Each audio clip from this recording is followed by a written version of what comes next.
लक्ष्मीपति नारायण भगवान की जय हो। हर हर महादेव। प्रिय भक्तगणों, आज आप सभी भक्तजन रसपान करेंगे बृहस्पतिवार व्रत की विधि एवं कथा। इस दिन बृहस्पतिश्वर महादेव जी की पूजा होती है। दिन में एक समय ही भोजन करें, पीले वस्त्र धारण करें, पीले पुष्पों को धारण करें। भोजन भी चने की दाल का होना चाहिए, नमक नहीं खाना चाहिए। पीले रंग का फूल, चने की दाल, पीले कपड़े तथा पीले चंदन से पूजा करनी चाहिए। पूजन के पश्चात कथा सुननी चाहिए। इस व्रत के करने से बृहस्पति जी अति प्रसन्न होते हैं और धन और विद्या का लाभ होता है। स्त्रियों के लिए यह व्रत अति आवश्यक है। इस व्रत में केले का पूजन होता है। तो आइए अब कथा को सुनते हैं। तो भगवान विष्णु का ध्यान करते हुए कथा को पूरा अंत तक सुनिएगा। और कथा सुनने से पहले आप सभी भक्तगणों से एक अनुरोध है, अगर आप हमारी चैनल पर नए हैं तो लाइक कर चैनल को सब्सक्राइब कीजिएगा और हो सके तो इस कथा को शेयर कीजिएगा और कमेंट बॉक्स में प्यारा से कमेंट करके बताइएगा कि हमारी कथाएं आप सभी को कैसी लगी। तो चलिए कथा को शुरू करते हैं। भारतवर्ष में एक प्रतापी और दानी राजा राज्य करता था। वह नित्य गरीबों और ब्राह्मणों की सहायता करता था। यह बात उसकी रानी को अच्छी नहीं लगती थी। वह ना ही गरीबों को दान देती, ना ही भगवान का पूजन करती थी और राजा को भी दान देने से मना किया करती थी। एक दिन राजा शिकार खेलने के लिए वन को गए हुए थे तो रानी महल में अकेली थी। उसी समय बृहस्पति देव साधु के वेश में राजा के महल में भिक्षा के लिए गए और भिक्षा मांगी। रानी ने भिक्षा देने से इनकार किया और कहा, हे साधु महाराज, मैं तो दाने पुण्य से तंग आ गई हूँ। मेरा पति सारा धन लुटाते रहते हैं। मेरी इच्छा है कि हमारा धन नष्ट हो जाए। ना रहेगी बांस, ना बाजेगी बांसुरी। साधु ने कहा, देवी, तुम तो बड़ी विचित्र हो। धन संतान तो सभी चाहते हैं। पुत्र और लक्ष्मी तो पापी के घर भी होनी चाहिए। यदि तुम्हारे पास अधिक धन है तो भूखे को भोजन दो, प्यासों के लिए प्याऊ बनवाओ, मुसाफिरों के लिए धर्मशाला खुदवाओ। जो निर्धन अपनी कुंवारी कन्याओं का विवाह नहीं करा सकते, उनका विवाह करा दो। ऐसे और कई काम हैं जिनके करने से तुम्हारा यश लोक परलोक में फैलेगा। परंतु रानी पर उपदेश का कोई प्रभाव न पड़ा। वह बोली, महाराज, आप मुझे कुछ न समझाइए। मैं ऐसा धन नहीं चाहती जो हर जगह बांटती फिरूं। साधु ने उत्तर दिया, यदि तुम्हारी ऐसी ही इच्छा है तो तथास्तु। तुम ऐसा करना कि बृहस्पतिवार को घर लीपकर पीली मिट्टी से अपना केस धोकर स्नान करना, भट्ठी चढ़ाकर कपड़ा धोना। ऐसा करने से आपका सारा धन नष्ट हो जाएगा। इतना कहकर वह साधु महाराज वहाँ से अलुप्त हो गए। साधु के अनुसार कई बातों को पूरा करते हुए रानी को केवल 3 ही बृहस्पतिवार बीते थे कि उनकी समस्त धन संपत्ति नष्ट हो गई। भोजन के लिए राजा का परिवार तरसने लगा। तब एक दिन राजा ने रानी से बोला कि हे रानी, तुम यहीं रहो, मैं दूसरे देश को जाता हूँ, क्योंकि यहाँ पर सभी लोग मुझे जानते हैं, इसलिए मैं कोई छोटा कार्य नहीं कर सकता। ऐसा कहकर राजा प्रदेश चला गया। वहाँ वह जंगल से लकड़ी काट कर लाता और शहर में बेचता। इस तरह वह अपना जीवन व्यतीत करने लगा। इधर राजा के प्रदेश जाते ही रानी और दासी दुखी रहने लगी। एक बार जब रानी और दासी को 7 दिन तक बिना भोजन के रहना पड़ा तो रानी ने अपनी दासी से कहा, हे दासी, पास ही के नगर में मेरी बहन रहती है। वह बड़ी धनवान है, तो उनके पास जा और कुछ ले आ, ताकि थोड़ी बहुत गुजर बसर हो जाए। दासी रानी की बहन के पास गई। उस दिन गुरुवार था और रानी की बहन उस समय बृहस्पतिवार व्रत की कथा सुन रही थी। दासी ने रानी की बहन को अपनी रानी का संदेशा दिया, लेकिन रानी की बड़ी बहन ने कोई उत्तर ही नहीं दिया। जब दासी को रानी की बहन से कोई उत्तर नहीं मिला तो बहुत दुखी हुई और उसे क्रोध भी आया। दासी ने वापस आकर रानी को सारी बातें बता दी। सुनकर रानी ने अपने भाग्य को कोसा। उधर रानी की बहन ने सोचा कि मेरी बहन की दासी आई थी, परंतु मैं उससे नहीं बोली, इससे वह बहुत दुखी हुई होगी। कथा सुनकर और पूजन समाप्त करके वह अपनी बहन के घर आई और कहने लगी, बहन, मैं बृहस्पतिवार का व्रत कर रही थी। तुम्हारी दासी मेरे घर आई थी, परंतु जब तक कथा होती है तब तक ना तो उठते हैं और ना ही बोलते हैं, इसलिए मैं नहीं बोली। कहो दासी क्यों गई थी? रानी बोली, बहन, तुमसे क्या छुपाऊं, हमारे घर में खाने तक को अनाज नहीं था। ऐसा कहते कहते रानी की आंखें भर आई। उसने दासी समेत पिछले 7 दिनों से भूखे रहने तक की बात अपनी बहन को विस्तार पूर्वक बता दी। रानी की बहन बोली, देखो बहन, भगवान बृहस्पति देव सबकी मनोकामनाओं को पूर्ण करते हैं। देखो शायद तुम्हारे घर में अनाज रखा हो। पहले तो रानी को विश्वास नहीं हुआ, पर बहन के आग्रह करने पर उसने अपनी दासी को अंदर भेजा तो उसे सचमुच अनाज से भरा एक घड़ा मिल गया। यह देखकर दासी को बड़ी हैरानी हुई। दासी रानी से कहने लगी, हे रानी, जब तक हमको भोजन नहीं मिलता तो हम व्रत ही तो किया करते थे, इसलिए क्यों ना इनसे व्रत और कथा की विधि पूछ ली जाए ताकि हम भी व्रत कर सकें। तब रानी ने अपनी बहन से बृहस्पतिवार व्रत के बारे में पूछा। उसकी बहन ने बताया, बृहस्पतिवार के व्रत में चने की दाल और मुनक्का से भगवान विष्णु का केले के जड़ में पूजन करें तथा दीपक जलाएं और कथा सुनें और पीले भोजन ही करें, इससे बृहस्पति देव प्रसन्न होते हैं। व्रत और पूजन विधि बताकर रानी की बहन अपने घर को लौट गई। 7 दिन के बाद जब गुरुवार आया तो रानी और दासी ने व्रत रखा। घुड़शाले में जाकर चना और गुड़ लेकर आई, फिर उससे केले की जड़ तथा विष्णु भगवान का पूजन किया। अब पीला भोजन कहाँ से आई, इस बात को लेकर दोनों बहुत दुखी थे, परंतु उन्होंने व्रत रखा था, इसलिए बृहस्पति देव उनसे प्रसन्न थे। इसलिए वो एक साधारण व्यक्ति का रूप धारण कर 2 थाली में सुंदर पीला भोजन दासी को दे गए। भोजन पाकर दासी प्रसन्न हुई और फिर रानी के साथ मिलकर भोजन ग्रहण किया। उसके बाद वो सभी गुरुवार को व्रत और पूजन करने लगी।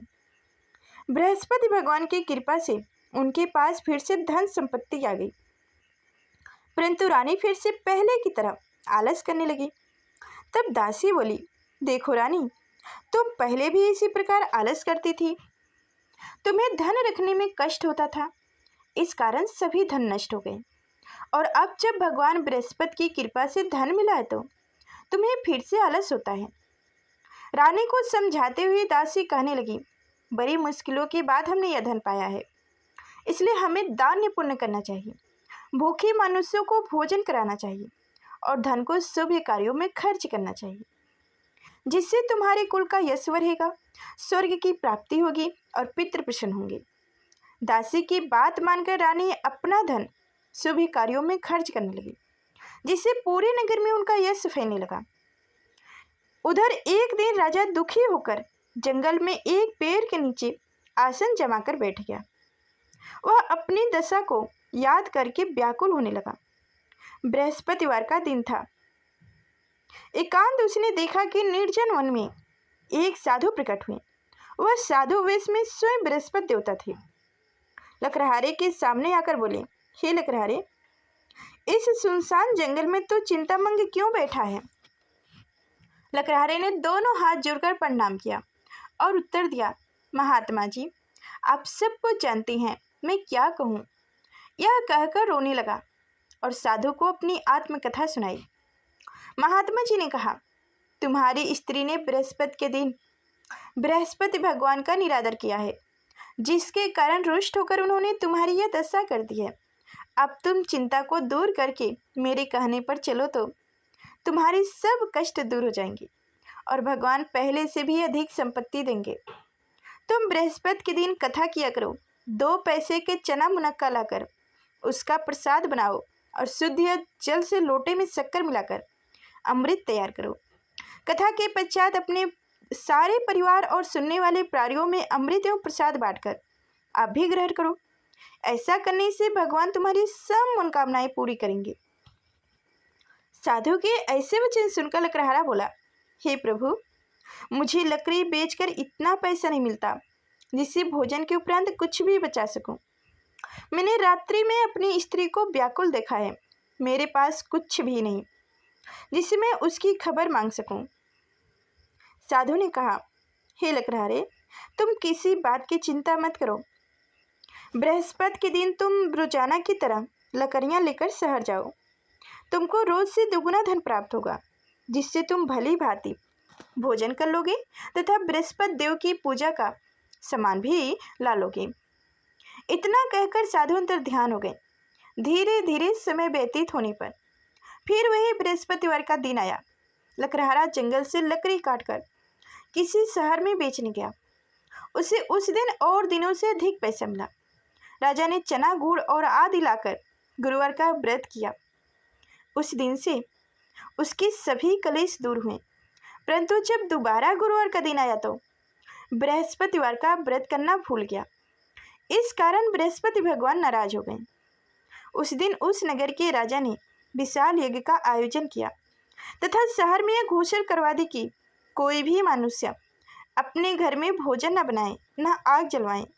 समस्त जनता मेरे यहाँ भोजन करने आए। इस आज्ञा को जो नहीं मानेगा उसे फांसी की सजा दी जाएगी। इस तरह की घोषणा संपूर्ण नगर में करवा दी गई।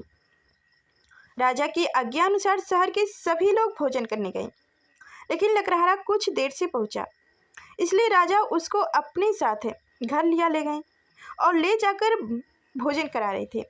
तो रानी की दृष्टि उस खूंटी पर पड़ी जिस पर उसका हार लटका हुआ था। वह वहां पर दिखाई ही नहीं दिया। रानी ने निर्णय किया कि मेरा हार इस मानुस ने चुरा लिया है। उसी समय सिपाहियों को बुलाकर उसको कारागार में डलवा दिया। जब लकड़हारा कारागार में पड़ गया और बहुत दुखी होकर विचार करने लगा कि ना जाने कौन से पूर्व जन्म के कर्म से मुझे यह दुख प्राप्त हुआ है, और उसी साधु को याद करने लगा जो कि जंगल में मिले थे। उसी समय तत्काल बृहस्पति देव साधु के रूप में प्रकट हुए और उसकी दशा को देखकर कहने लगे, अरे मूर्ख, तूने बृहस्पति देव की कथा नहीं करी, इस कारण तुझे दुख प्राप्त हुआ है।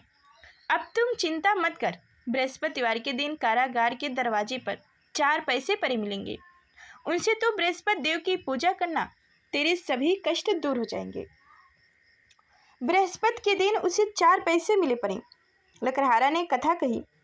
उसी रात्र को बृहस्पति देव ने उस नगर के राजा को स्वप्न में कहा, हे राजा, तुमने जिस आदमी को कारागार में बंद कर दिया है वह निर्दोष है, वह राजा है, उसे छोड़ देना। रानी का हार उसी खूंटी पर लटका है। अगर तू ऐसा नहीं करेगा तो मैं तेरे राज्य को नष्ट कर दूंगा। इस तरह रात्रि के स्वप्न को देखकर राजा प्राप्त काल उठा और खूंटी पर हार देखकर लकड़हारे को बुलाकर क्षमा मांगी तथा लकड़हारे को योग्य सुंदर वस्त्र आभूषण देकर विदा कर दिया। बृहस्पति देव की कथानुसार लकड़हारा अपने नगर को चल दिया। राजा जब अपने नगर के निकट पहुंचा तो उसे बड़ा आश्चर्य हुआ। नगर में पहले से अधिक बाग, तालाब, कुआं तथा बहुत सी धर्मशाले आदि बन गए हैं। राजा ने पूछा, यह किसका बाग और धर्मशाला है? तब नगर के सब लोग कहने लगे, यह सब रानी और दासी के हैं। तो राजा को आश्चर्य हुआ और गुस्सा भी आया। जब रानी ने यह खबर सुनी कि राजा आ रहे हैं तो उन्होंने दासी से कहा, हे दासी, देख राजा हमको कितनी बुरी हालत में छोड़ गए थे। हमारी ऐसी हालत देखकर वह लौट न जाए, इसलिए तू दरवाजे पर खड़ी हो जा। आज्ञा अनुसार दासी दरवाजे पर खड़ी हो गई। राजा आए तो उन्हें अपने साथ लिया लाई। तब राजा ने क्रोध करके अपनी रानी से पूछा कि यह धन तुम्हें कैसे प्राप्त हुआ है? तब उन्होंने कहा, हमें यह सब धन बृहस्पति देव के इस व्रत के प्रभाव से प्राप्त हुआ है। राजा ने निर्णय किया कि 7 रोज बाद तो सभी बृहस्पति देव का पूजन करते हैं, परंतु मैं प्रतिदिन दिन में 3 बार कहानी तथा रोज व्रत किया करूँगा। अब हर समय राजा के दुपट्टे में चने की दाल बधी रहती तथा दिन में 3 बार कहानी कहता। एक रोज राजा ने विचार किया कि चलो अपनी बहन के यहाँ हो आऊँ। इस तरह निर्णय कर राजा घोड़े पर सवार होकर अपनी बहन के वहाँ को चलने लगा। मार्ग में उसने देखा कि कुछ आदमी एक मुर्दे को ले जा रहे हैं। उन्हें रोककर राजा कहने लगा, अरे भाइयों, तुम मेरी बृहस्पति देव की कथा सुन लो। वो बोले, लो हमारा तो आदमी मर गया है, इनको अपनी कथा की परी है। परंतु कुछ आदमी बोले, अच्छा कहो, हम तुम्हारी कथा भी सुनेंगे। राजा ने दाल निकाली और कथा कहनी शुरू कर दी। जब कथा आधी हुई थी कि मुर्दा हिलने लगा, और जब कथा समाप्त हो गई तो राम राम करके मानुस उठकर खड़ा हो गया। फिर राजा ने आगे चलने लगा। आगे मार्ग में उसे एक किसान खेत में हल चलाता मिला। राजा ने उसे देखा और उससे बोला, अरे भैया, तुम मेरी बृहस्पतिवार की कथा सुन लो। किसान बोला, जब तक मैं तेरी कथा सुनूंगा तब तक 4 हरवे जोत लूंगा। जा अपनी कथा किसी और को सुनाना। इस तरह राजा आगे चलने लगा। राजा के हटते ही बैल पिछाड़ खाकर गिर गए तथा किसान के पेट में बड़ी जोर का दर्द होने लगा। उस समय उसकी माँ रोटी लेकर आई। उसने जब यह देखा तो अपने पुत्र से सब हाल पूछा और बेटे ने सभी हाल कह दिया। तो बुढ़िया दौड़ी दौड़ी उस घुड़सवार के पास गई और उससे बोली कि मैं तेरी कथा सुनूंगा, तो अपनी कथा मेरे खेत पर चलकर ही कहना। राजा ने बुढ़िया के खेत पर जाकर कथा कही, जिसके सुनते ही बैल उठकर खड़े हो गए तथा किसान के पेट का दर्द भी बंद हो गया।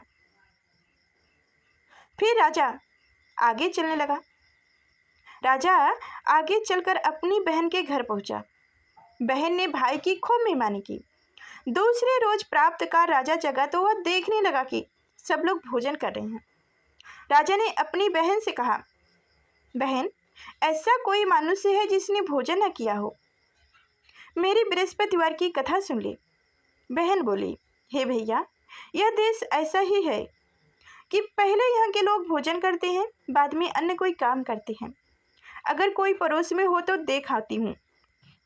वह ऐसा कहकर देखने चली गई, परंतु उसे ऐसा कोई व्यक्ति नहीं मिला जिसने भोजन न किया हो।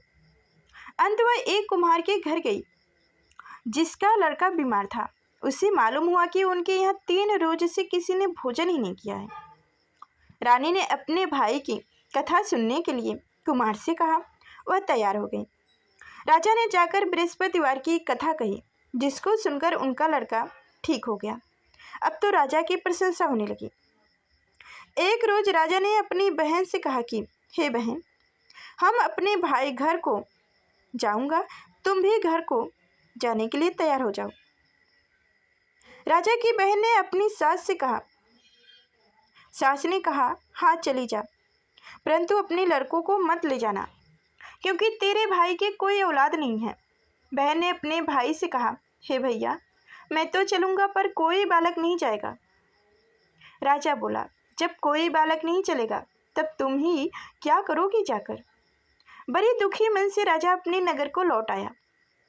राजा ने अपनी रानी से कहा, हम निर्वंशी हैं, हमारा मुंह देखने का धर्म नहीं है और कुछ भोजन आदि नहीं किया। सैया पर लेट गया। रानी बोली, हे प्रभु, बृहस्पति देव ने हमें सब कुछ दिए हैं, वह हमें औलाद अवश्य देंगे। उसी रात्र को बृहस्पति देव ने राजा से स्वप्न में कहा, हे राजा, उठ, सभी सोच त्याग दे, तेरी रानी गर्भवती है। राजा की यह बातें सुनकर बड़ी खुशी हुई। 9वें महीने में उसके गर्भ से एक सुंदर पुत्र पैदा हुआ। तब राजा बोला, हे रानी, स्त्री बिना भोजन के रह सकती है, पर बिना कहे नहीं रह सकती। जब मेरी बहन आवे तो मुझसे कुछ मत कहना। रानी ने सुनकर हाँ कर दिया। जब राजा की बहन ने यह शुभ समाचार सुना तो वह बहुत खुश हुई तथा बधाई लेकर अपने भाई की यहाँ आई। तभी रानी ने कहा, घोड़े चढ़कर तो नहीं आई, गधा चढ़कर आई। राजा की बहन बोली, भाभी, मैं इस प्रकार ना कहती तो तुम्हें औलाद कैसे मिलती? बृहस्पति देव ऐसे ही हैं, जैसे जिनके मन में मनोकामनाएं हैं सभी को पूर्ण करते हैं। जो सदा भावपूर्वक बृहस्पतिवार का व्रत करते हैं एवं कथा पढ़ते हैं अथवा सुनते हैं, दूसरों को सुनाते हैं, बृहस्पति देव उनकी सभी मनोकामनाओं को पूर्ण करते हैं। तो प्रेम से बोलिए, बृहस्पति देव की जय हो, भगवान विष्णु की जय हो। तो अब दूसरी कथा सुनेंगे। प्राचीन काल में एक ब्राह्मण रहता था। वह बहुत निर्धन था। उसके कोई संतान नहीं थी। उसकी स्त्री बहुत मलिनता के साथ रहती थी। वह स्नान न करती, किसी देवता का पूजन न करती। इससे ब्राह्मण देवता बहुत दुखी थे। बेचारे बहुत कुछ करते थे, किंतु उसका कुछ परिणाम न निकलता। भगवान की कृपा से ब्राह्मण की स्त्री के कन्या रूपी रत्न पैदा हुई। कन्या बड़ी होने पर प्राप्त स्नान करके विष्णु भगवान का जप एवं बृहस्पतिवार का व्रत करने लगी। अपने पूजन पाठ को समाप्त करके विद्यालय जाती तो अपनी मुट्ठी में जौ भरकर ले जाती और पाठशाला के मार्ग में डालती जाती। तब वो जौ सोने के हो जाते समय छिड़ती जाती और लौटते समय उनको बीनकर घर ले आती थी। एक दिन वह बालिका सूप में उस सोने के जौ को फटक कर साफ कर रही थी कि उसकी माता ने देख लिया और कहा, हे बेटी, सोने के जौ के लिए सोने का सूप भी तो होना चाहिए। दूसरे दिन बृहस्पतिवार था। इस कन्या ने व्रत रखा और बृहस्पति देव से प्रार्थना करके कहा, हे भगवान बृहस्पति देव, मैंने आपकी पूजा अगर सच्ची मन से की हो तो मेरे लिए सोने का सूप दे दो। बृहस्पति देव ने उसकी प्रार्थना स्वीकार कर ली। रोजाना की तरह वह कन्या जौ फैलाती हुई जाने लगी। जब लौटकर जौ बीन रही थी तो बृहस्पति देव की कृपा से सोने का सूप मिला। उसे वह घर ले आई और उसमें जौ साफ करने लगी, परंतु उसकी माँ का वही ढंग रहा। एक दिन की बात है कि वह कन्या सोने के सूप में जौ साफ कर रही थी। उसमें उस शहर का राजपूत वहां से होकर निकला। इस कन्या के रूप और कार्य को देखकर मोहित हो गया तथा अपने घर आकर भोजन तथा जल त्याग कर उदास होकर लेट गया। राजा को इस बात का पता लगा तो अपने प्रधानमंत्री के साथ उसके पास गया और बोला, हे बेटा, तुम्हें किस बात का कष्ट है? किसी ने अपमान किया है अथवा और कोई कारण हो तो कहो, मैं वही कार्य करूँगा जिससे तुम प्रसन्न हो जाओ। अपने पिता की राजकुमार ने बातें सुनी तो वह बोला, मुझे आपकी कृपा से किसी बात का दुख नहीं है। किसी ने मेरा अपमान भी नहीं किया है, परंतु मैं उस लड़की से विवाह करना चाहता हूँ जो सोने के सूप में जौ साफ कर रही थी। यह सुनकर राजा आश्चर्य में पड़ गया और बोला, हे बेटा, इस तरह की कन्या का पता तुम ही लगाओ, मैं उसके साथ तेरा विवाह अवश्य ही करा दूंगा। राजकुमार ने उस लड़की के घर का पता बतलाया। तब मंत्री उस लड़की के घर गया और ब्राह्मण देवता को सभी हाल बतलाया। ब्राह्मण देवता राजकुमार के साथ अपनी कन्या का विवाह करने के लिए तैयार हो गए तथा विधि विधान के अनुसार ब्राह्मण की कन्या का विवाह राजकुमार के साथ हो गया। कन्या के घर से जाते ही पहले की भांति उस ब्राह्मण देवता के घर में गरीबी का निवास हो गया। अब भोजन के लिए भी अन्य बड़ी मुश्किल से मिलता था। एक दिन दुखी होकर ब्राह्मण देवता अपनी पुत्री के पास गए। बेटी ने पिता की दुखी अवस्था को देखकर और अपनी माँ का हाल पूछा। तब ब्राह्मण ने सभी हाल कहा। कन्या ने बहुत सा धन देकर अपने पिता को विदा कर दिया। इस तरह ब्राह्मण का कुछ समय सुखपूर्वक व्यतीत हुआ। कुछ दिन बाद फिर वही हाल हो गया। ब्राह्मण फिर अपनी कन्या के यहाँ गए और सारा हाल कहें तो लड़की बोली, हे पिताजी, आप माताजी को यहाँ लिया लाओ, मैं उससे वह विधि बता दूंगा जिससे गरीबी दूर हो जाएगी। वह ब्राह्मण देवता अपनी स्त्री को साथ लेकर पहुँचे तो अपनी माँ को समझाने लगी, हे माँ, तुम प्राप्त काल उठकर प्रथम स्नान आदि करके विष्णु भगवान का पूजन करो तो सब दरिद्रता दूर हो जाएगी।